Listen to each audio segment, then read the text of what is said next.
There. Alright, so this is what we're looking at.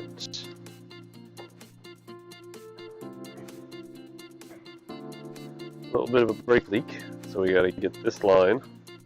We gotta start with that and pray that this comes off. Hopefully all that brake cleaner or brake fluid has somehow helped it lubricate.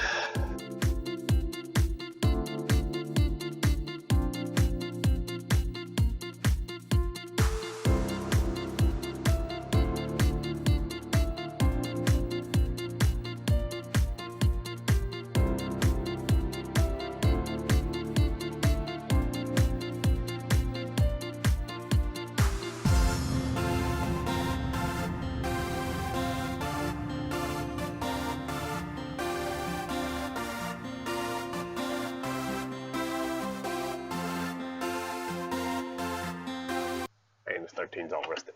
Well, it's not a 13. It takes patience, good sir. Patience. Patience.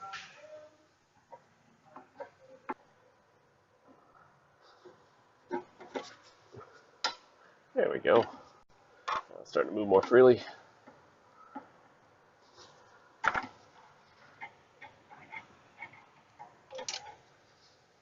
Or I just sheared off the nut. Really don't want to go on there.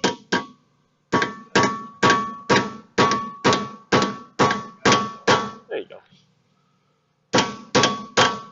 I make him go on there.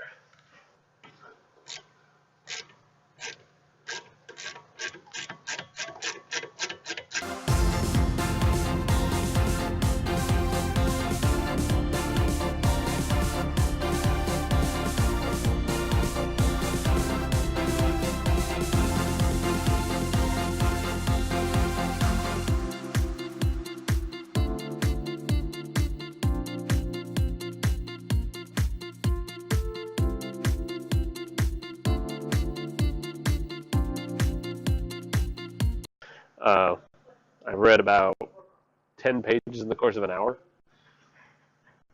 Reminded me why I don't read. It's not... It has to do a lot with the visualization. I don't think in words. I can't think in words. I have to see a picture. And it's really interesting talking about visual learning versus verbal, auditory, all those different types of things. And I can only see in pictures, or think in pictures. I don't even think in words. Like a lot of people think in words, because I was doing a lot of research on this the other weekend, and there's a group of people that are like, I wonder what it's like to think in pictures. I was like, I mean, not everybody thinks in pictures? I thought it was a thing. It's just stuff you never really ponder or think about until you do. And when I'm not thinking in pictures, it's like right now when I'm talking, I don't really think per se. I hear the voices, I guess is the best way of putting it. I just see, Sleepy knows exactly what I'm talking about. How do you deal with working in technology with that?